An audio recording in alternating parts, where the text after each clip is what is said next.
Hi, welcome to my channel. Today I have a wrap-up for the month of January, and it's the second half.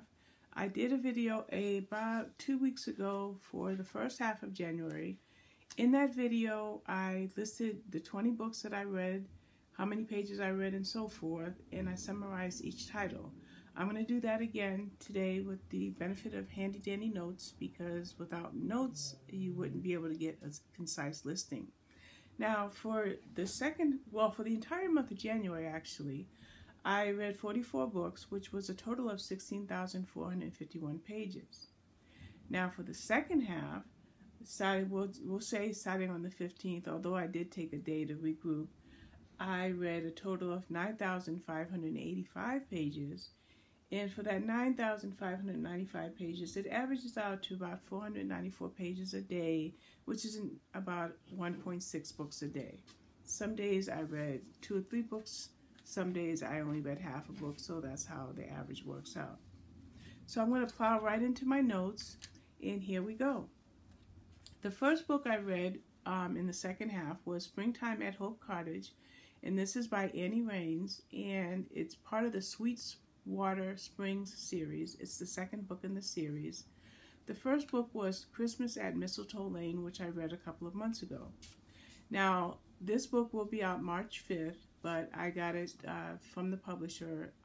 They sent me a widget to NetGalley, so that's where you'll see my review there, and then you'll see this review on my blog. Basically, the book was about a woman named Josie Kellum, and she's sidelined from an injury when she went to visit a friend in Sweetwater Springs.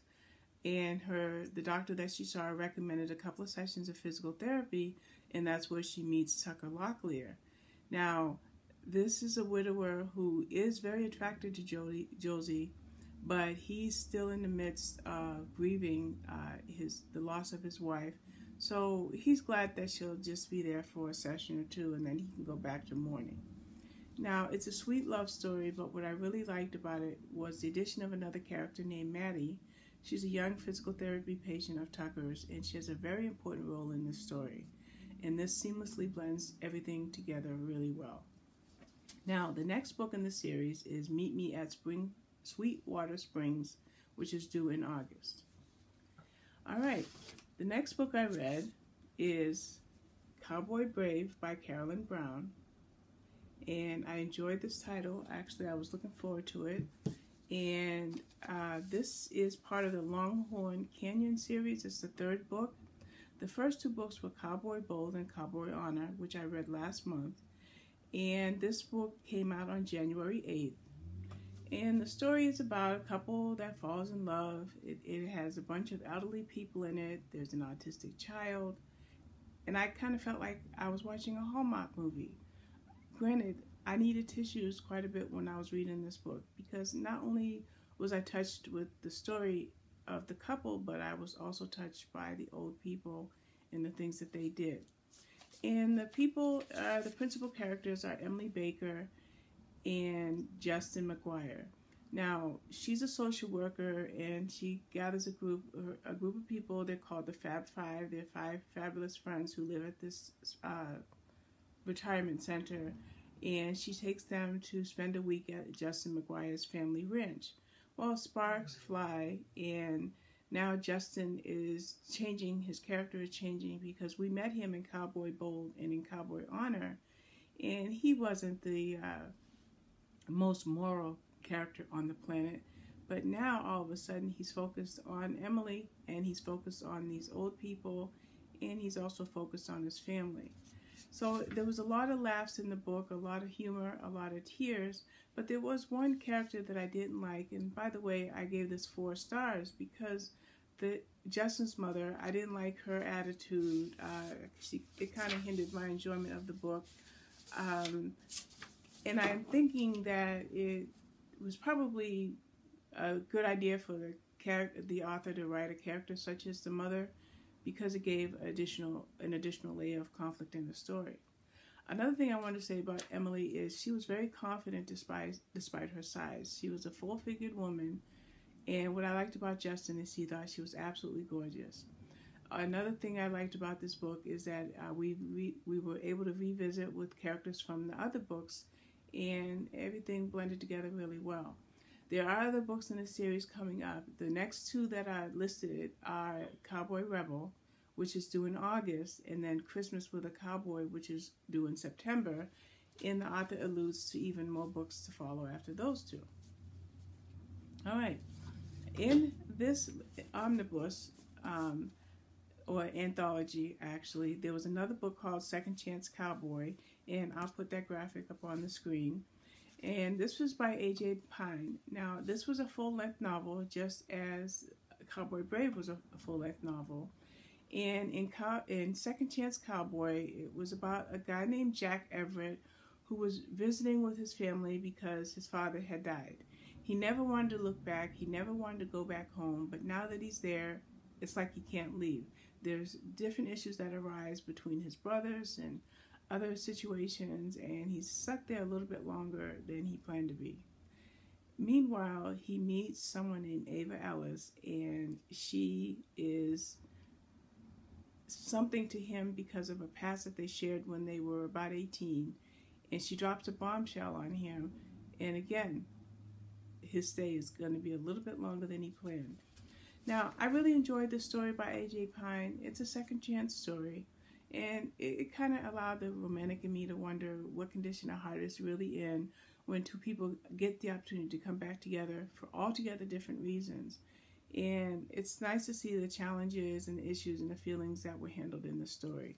So I appreciated the author for delivering such a warm, satisfying tale, and honestly, I did read this book in one sitting. Now, I never read this author before, but this is the first book in the Crossroads Ranch series. And by the way, if I didn't mention, I gave it 4 stars.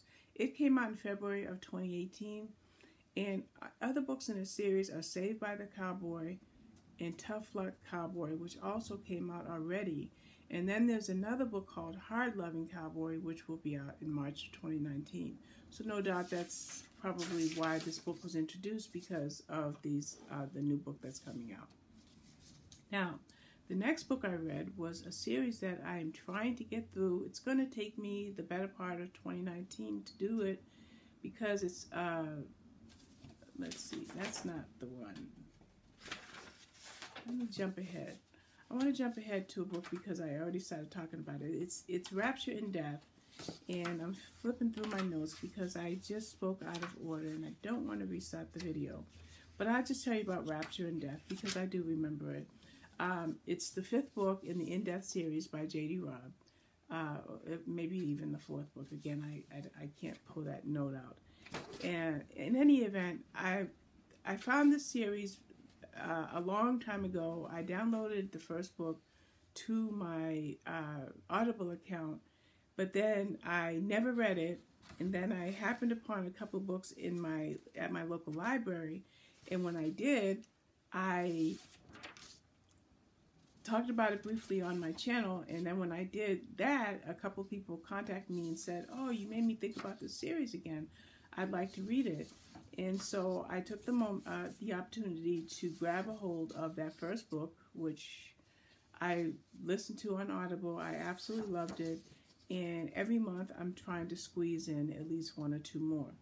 And it's taken me a minute because I have a really heavy reading schedule. And no matter how many dozens of books that I read, I just never have the opportunity to get more than a book read at a time. So that's Rapture and Death. And basically in Rapture and Death, and let's see, how can I describe Rapture and Death? You have 3 women that died, and they were very prominent women. One was a lawyer, one was a professional engineer, another was a controversial politician. They had everything going for them. And when they died, their deaths were ruled as suicide, but they were very happy. They had no reason to die, and even the circumstances of their death weren't due to tragic circumstances. And then there's also something else, is they never met one another.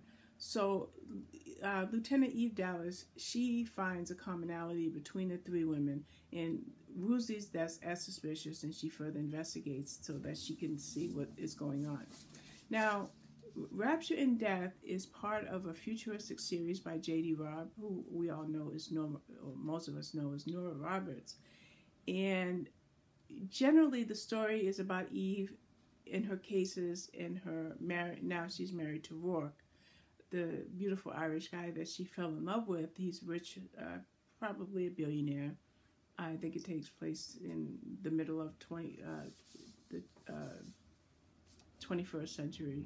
The thing about it is the series started in the 90s, so it was about almost 100 years ahead of its time in concept, but because I'm reading the series so late, 2069 doesn't seem so far away from 2021. So that's, you have to think about how you want to look at that.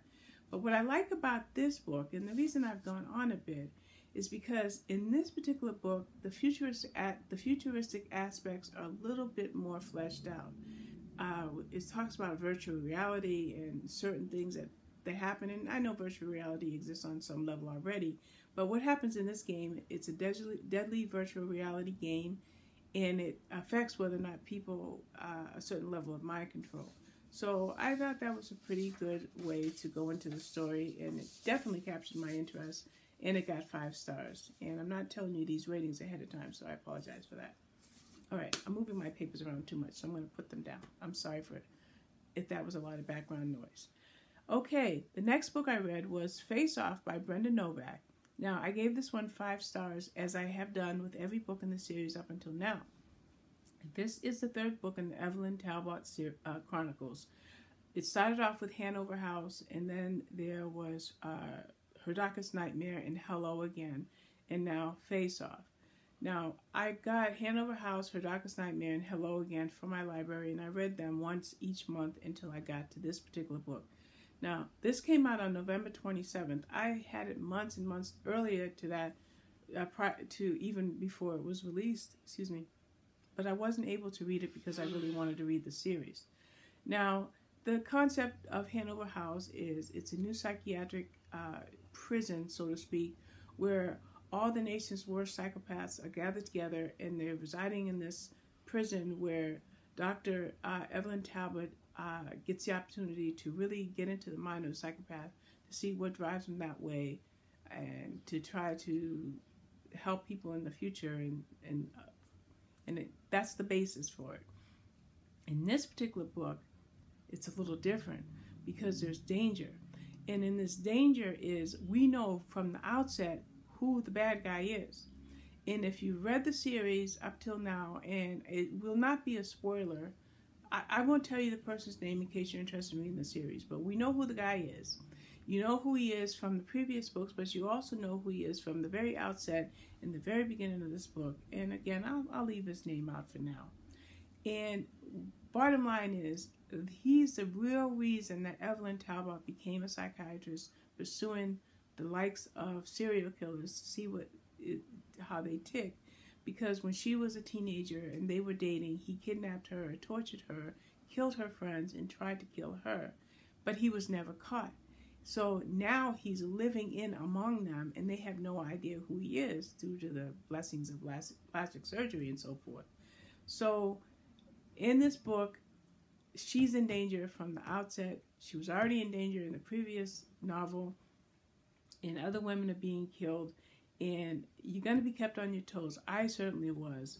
There were a lot of twists and turns. And what made this book really stand out to me was a narrative in the bad guy's voice.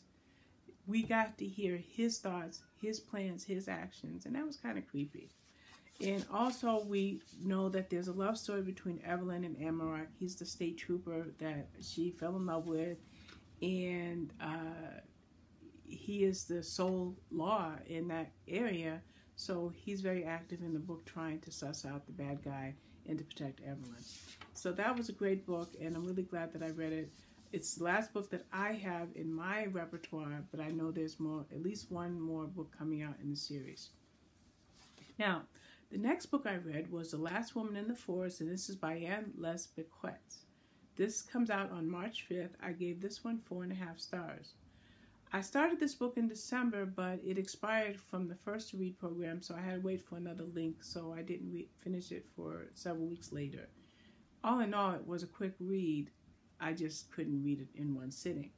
Now, in this particular book, Marion Ekstrom, she's living in the Rockies. She's a great conservationalist. She excels at her job with rescue dogs, and she does a lot of research, and her job is to protect very specific wildlife. Well, she had a relationship with a guy. His name was Tate, and he was killed. But during a portion of their relationship, and after his death, she began to suspect that he was a serial killer, because there is a serial killer on the loose, and he, in her mind, was guilty. Can she prove it? So what she does is she consults an ex-forensic profiler, and he's somebody that is actually already familiar with the case. By the way, his name is Nick. Now, he has a pivotal role in this book, and even though he's retired, he's ill, he has cancer, and now he's a counselor, he still has a lot of history, a lot of knowledge, and a lot of skill, and he helps Marion unearth all of the facts. And that was a great book. Like I said, I gave it 4.5 stars. And I talked about Rapture and Death already, so I'm going to move on to the 7th book, which is The Second Wife by Sheryl and Browne. I gave that one 5 stars. It came out on January 29th, just a couple of days ago. And in this particular book, I'm just going to go to my summary at the end to give you an idea of what to expect with this book. In this particular book, think of The Ex-Wife by Jess Rider or The Wife Between Us by Greer Hendricks and Sarah Pekkanen.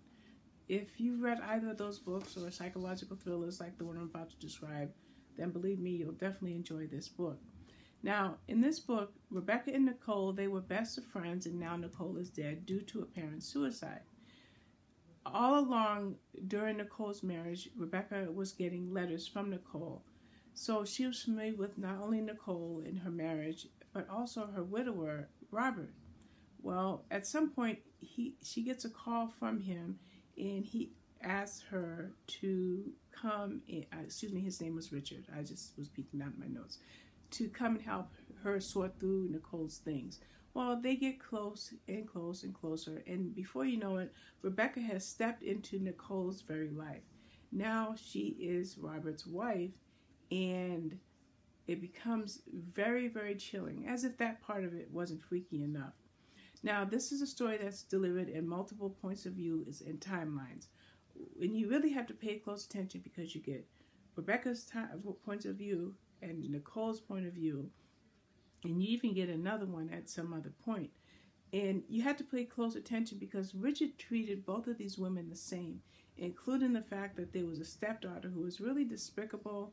If Richard was despicable enough, but the stepdaughter, she was really pretty. She definitely was a case. Now, Rebecca, although she is drawn to Richard, and on her own level she loves him, she is determined to get to the bottom of why Rebecca died. And that's all I'm going to say about that. No, I'll say one other thing. I did read another book by Sheryl and Browne called The Affair, and that was really good too. So I knew that when I got hold of this title that I would enjoy it as well. I'm going to move on to book number 8, which is Duchess by Deception by Marie Force, which I gave 4 stars. Now, this is the Gilded #1 series. It's her debut title. Of course, she's had title after title after this, but this was just recently released on January 29th. I was only able to give this 4 stars, but it was a decent story.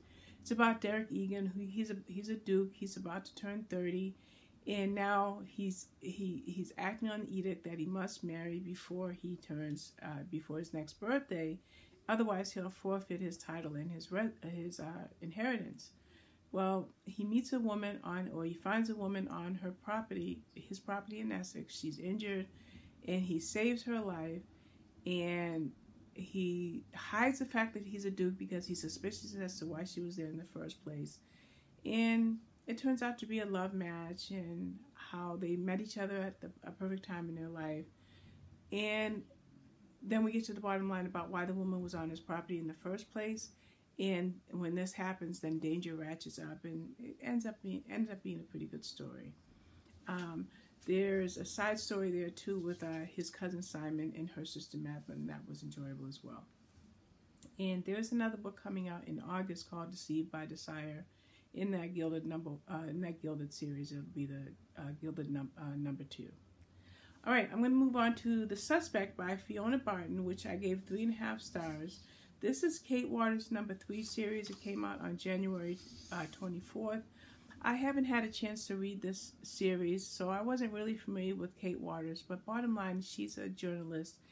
And in this case, she's powerless because her son has taken off to Thailand. He left school. He has very limited communication. He just wants to do his life on his own. So Kate and her husband, they're sad about it, but there's nothing they can do about it. Well, she jumps into a similar situation where 2 girls disappeared in Thailand, and she makes it her business to figure out what happened to these girls, to get answers for their families, to get closure and things of that nature. So it was a pretty good book. I think I would have probably enjoyed it a bit more if I read the first 2. I could not find any information on other books in the series, but I'm sure it will continue. Okay, next book is The Silent Patient by Alex Michaelides. This is a debut novel that will be out February 5th, so this video will be out before the book comes out. Now, this was a really good book. I have had this book for at least 4 months, but anybody that has come to be familiar with me knows that no matter how many books I read, there's that many more books to read. So I wasn't able to get to this until now. This debut novel is about a woman named Alicia Berenson who led an idyllic life. She was a very successful, very prominent artist, very happily married, very accomplished, but all of a sudden she shoots her husband and kills him. And not only does she do that, but she never utters another word. So she ends up at trial, and then she ends up committed, and then there's a psychiatrist, and this is where the book starts to speak in 2 perspectives. It speaks in the form of her diary, because again, she's not speaking, so we have her diary, which is the past, but we also have this perspective of the psychiatrist, Theo, who maneuvers his way into becoming her therapist. So that's the concept of the story, and now we have to figure out why she killed her husband and what his ulterior motive, Theo, what his ulterior motive into wanting to be her therapist. And I made a note, and I want to read it. I said, have you ever read a conclusion that caused you to hold your breath as you read in disbelief? Well, that's what happened to me. I have to give kudos to Alex Michaelides. Again, he's a debut author, and he wrote a shocking debut with an incredible conclusion. This is definitely one of my top reads for 2019, and I cannot wait to see what book will take its place, because right now this is shocking, and I can't believe that a debut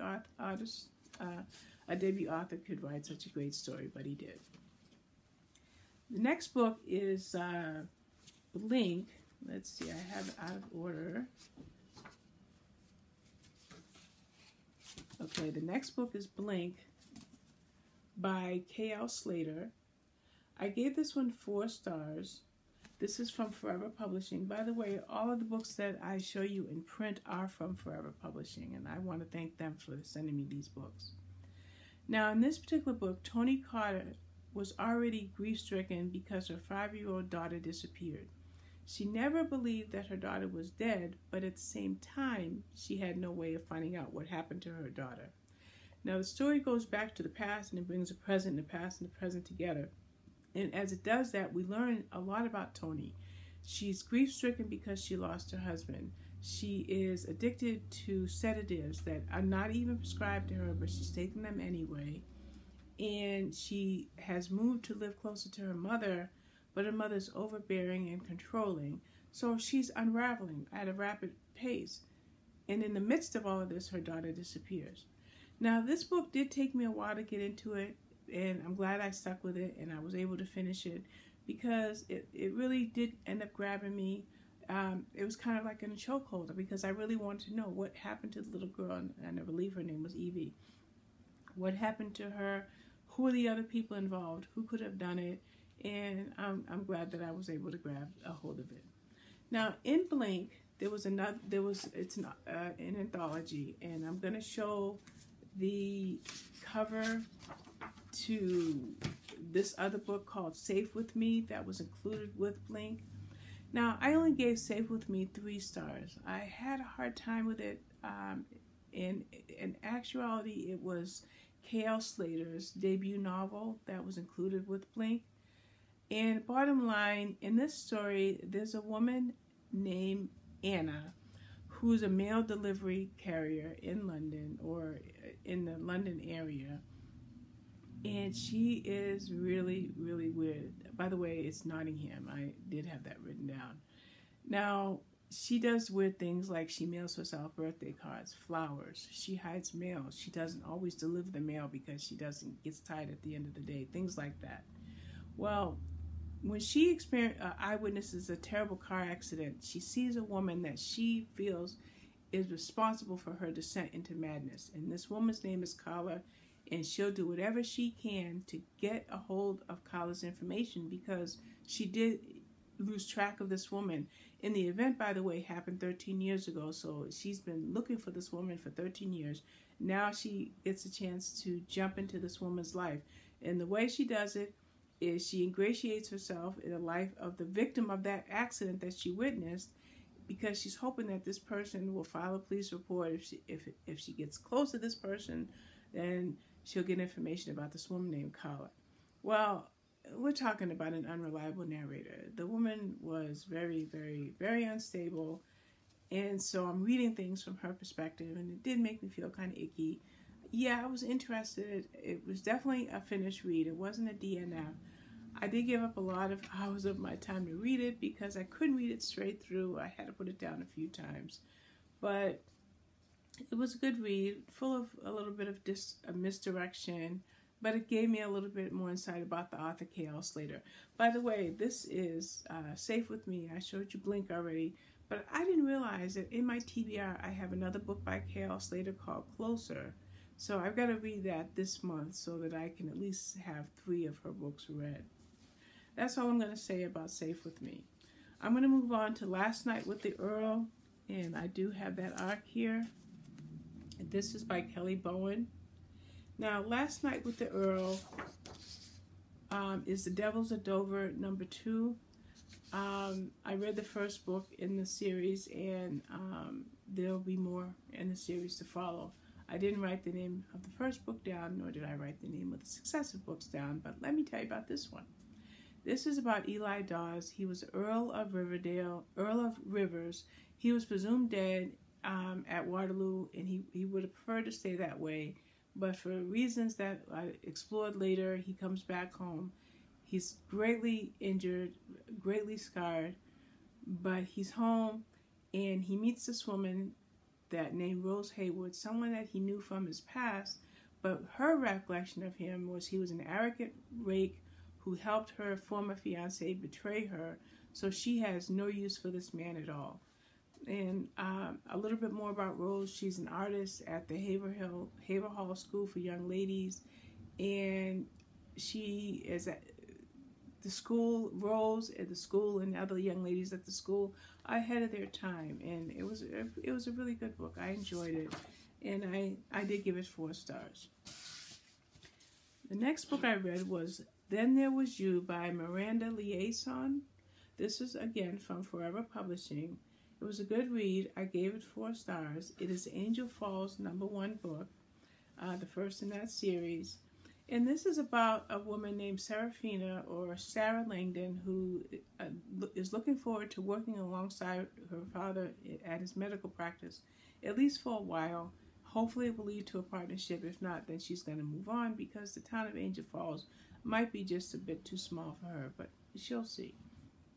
Well, she sees the chief of police, Colton Walker, who is her ex-fiance's best friend. She knows he has designs on her, but she felt that he played a huge role into why her marriage fell through, so she doesn't want anything to do with Colton. Meanwhile, we get to meet Sarah's family, and it was really great because it showed a great basis for this new series. We met her sisters, her brother, her grandmother. And by the way, her grandmother had Alzheimer's, and it was very, very poignant at certain points. Very, very sad at some points at the things that the grandmother was experiencing. Also, there's dogs in the book as well, and you might enjoy those. So this book had a lot of layers, and I really enjoyed it. And there are other books in this series, which is The Way You Love Me, which came out in January, which I read next, and I'm going to talk about that in one moment. And also All I Want for Christmas, which will be out in September. And that is Then There Was You. I'm going to skip book 17 and jump ahead to the next book in the series, which is The Way You Love Me. And I'll go back to the book I read before that. This I gave 4.5 stars. It was from the Angel Falls #2 series. It came out January 29th. It also included a bonus novella, which I'll talk about in a moment. Now, in this particular book, Gabby just made partner at her law firm, and she should be really happy, but she's a little bit unfulfilled. She keeps taking classes in this and classes in that and trying to find her niche because it's not in law. Yes, she loves law, but there's something out there. So she takes a creative writing class because she knew that her mother wrote, and she'd like to see if she can do that as well. She meets a professor named Caden Marshall, and he was a best-selling author who now is a professor. He is no longer writing, and when he sees this student, he's attracted to her. She's a distraction to him, but there's two things. One is she's his student, so it wouldn't be ethical. Two, Cade has a lot of baggage. He's divorced, he's been blackballed in the publishing world, and he is a single father. So that's his baggage. And as I mentioned, I read the first book in the series, and I just spoke about that. So we meet Nana again, the grandmother with Alzheimer's, and again, very, very touching. And we meet other family members, and we know that there's going to be more in the series. As a matter of fact, not only is there All I Want for Christmas coming in September, but there's other family members who haven't found love yet, so I'm sure their stories will be coming soon. And by the way, in September, Rafe and Caitlin will be in All I Want for Christmas, so I do look forward to their story. Now, included in this arc was a book called Meant to Be, which does not have a cover on NetGalley or Goodreads or anywhere. And this is by Allison Bliss. I did read it. It was a perfect fit, number 3.5. I enjoyed it. It was a quick, I think 9-10 chapters. I gave it 4 stars. Briefly, it was a woman who was stuck on the road due to a flat tire. The guy that comes to help her, Brett Carmichael, he happened to be a mechanic, but more than that, he happened to be her ex. So they got to explore their relationship, why they broke up, and if they have a chance for the future. It was a quick read, but I gave it 4 stars. Okay, I think I can move on to book number 20. And that is 3 Little Words by Jenny Holiday. And I gave that one 4 stars. It's part of the Bridesmaids Behaving Badly series. I think it's a trilogy, and this is book 3. It was out January 29th, and no, I have not had a chance to read the first 2 books in the series. Now, in this series, in this book, we read about Gia Gallo, who is stranded in New York, and she's on the way to her best friend's wedding, and she has the dress, and she cannot get on the flight because of the weather. So she decides to go ahead and take up the best man's offer to ride along with her, and they make the drive together so she can get this dress delivered. Well, you know, sparks fly as they do in romance novels. We learn a lot about Gia. Not only is she a successful a successful model, but she does have problems with eating, and that's touched on very, very briefly.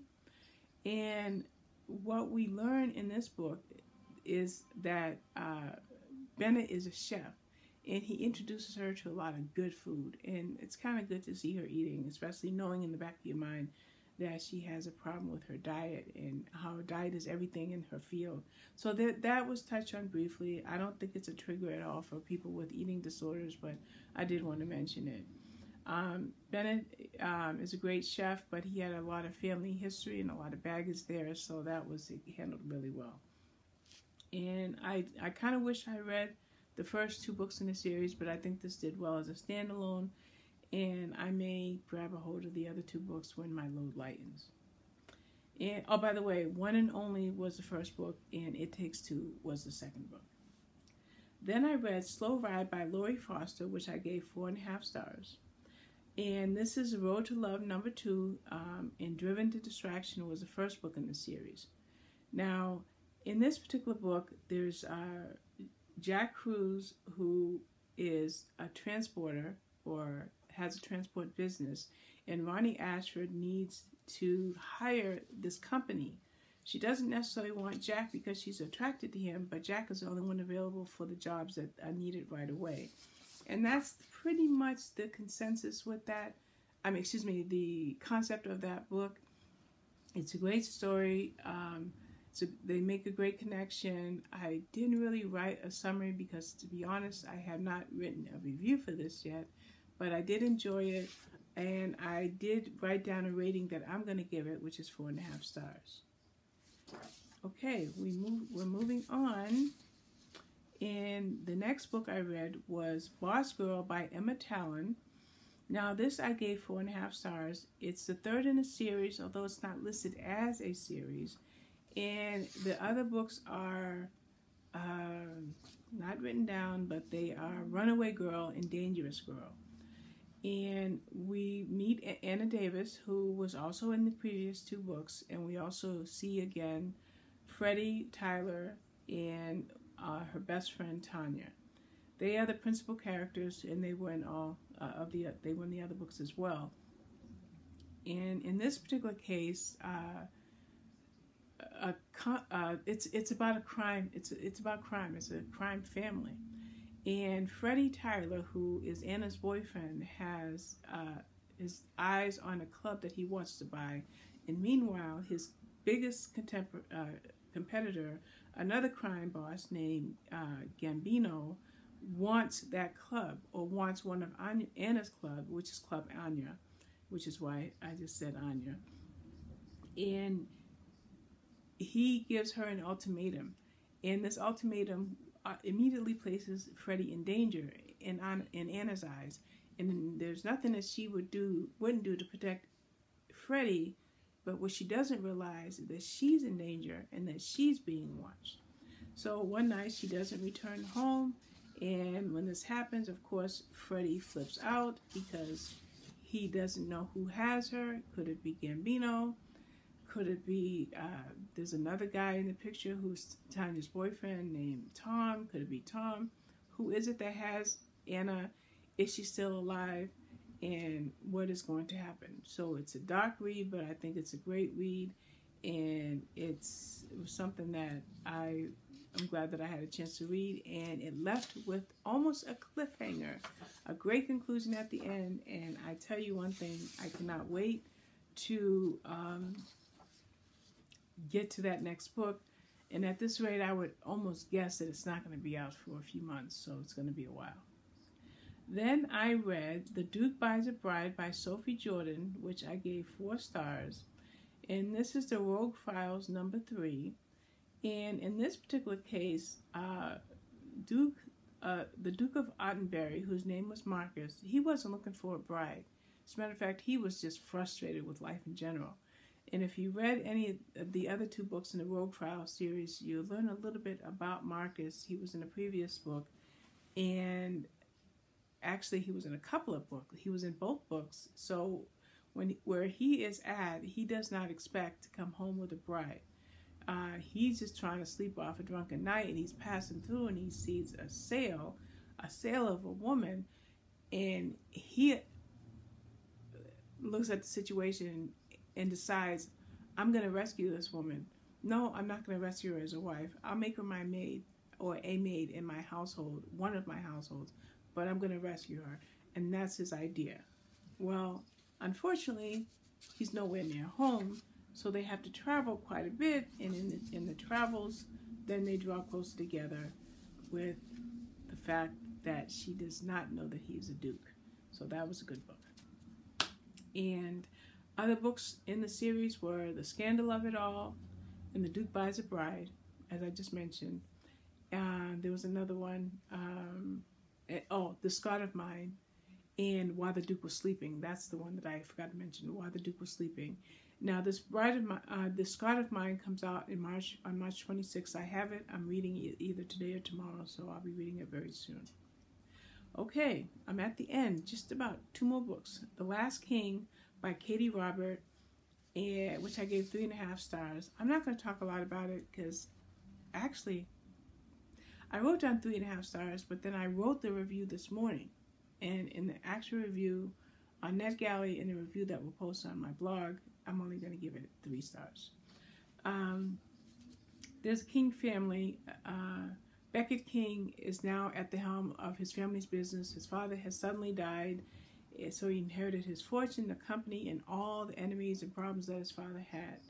Now, meanwhile, he has a rival her name is Samara Malik, and they hit it off. Sparks fly, they're knocking boots, and I really didn't like it. I fast-forwarded and I fast-forwarded. I almost put it down, but I got to the middle of it, and I'm like, okay, I can kind of see the story gelling, and that's all I'm going to say about it. It wasn't my favorite, and the review hasn't gone up yet, so the rating could even go down more. I'm not sure yet. The last book I read in January was A Fearless King, which is also by Katie Robert. Now, this one I was able to give 4 stars, and I'm happy about the 4 stars because, again, it involves a King family, and in this case, Journey King, who is Beckett from the other book, that's her cousin, and she manages her end of the family business, but now her father has returned, and he's hell-bent on making everything hard for Journey and her siblings. Now, every time she sees her father, she cringes. She has a panic attack. There's something about him. She was in danger from him before. That's evident in the way she responds to him. But what's worse is her very future is in danger. So to help herself, and I didn't write a review on it, and I'm just going on memory because I don't have this much in these notes here, is she has her friend Frank come and play as, his name is Frank Evans, by the way, and he's a very successful businessman. So she has him play as her boyfriend because he has his hands in a lot of pots, and he can find out what the ulterior motive of the father is, how to protect Journey, and how to protect the business and things of that nature. Now, the book on the cover, by the way, I did actually get the arc. I'm sorry I didn't show it. It shows him as a black man. And the reason I want to mention that is because the King family that we met in the Last King and that we meet here with Journey's family is they are, a lot of her family are racist, and they don't want Journey with Frank. So the issue of race comes up more than once. Not only does that come up, but there's something from Frank's past that comes up that Journey's father hopes to use against Frank. But as we find out, Frank has no culpability in that at all, but yet the father thinks he has enough influence over Frank to dissuade him from dating Journey. And it's not so much that he doesn't want Frank to date Journey, which he does not, but he doesn't want Frank to protect Journey from him. That's all I'm going to say on that. That's The Fearless King. That's the end of it. I don't know how long this video is. Oh my goodness, over 43 minutes. I don't know if anybody was able to stay in here this long. I don't even know if this video is going to upload because I've never done a video this long. But that's it. That's 25 books. If I read this many books, maybe I'll start doing weekly videos, Friday reads or something along that nature so that my videos don't end up being this long. All right, that's it for now. Thank you for everything. Bye-bye.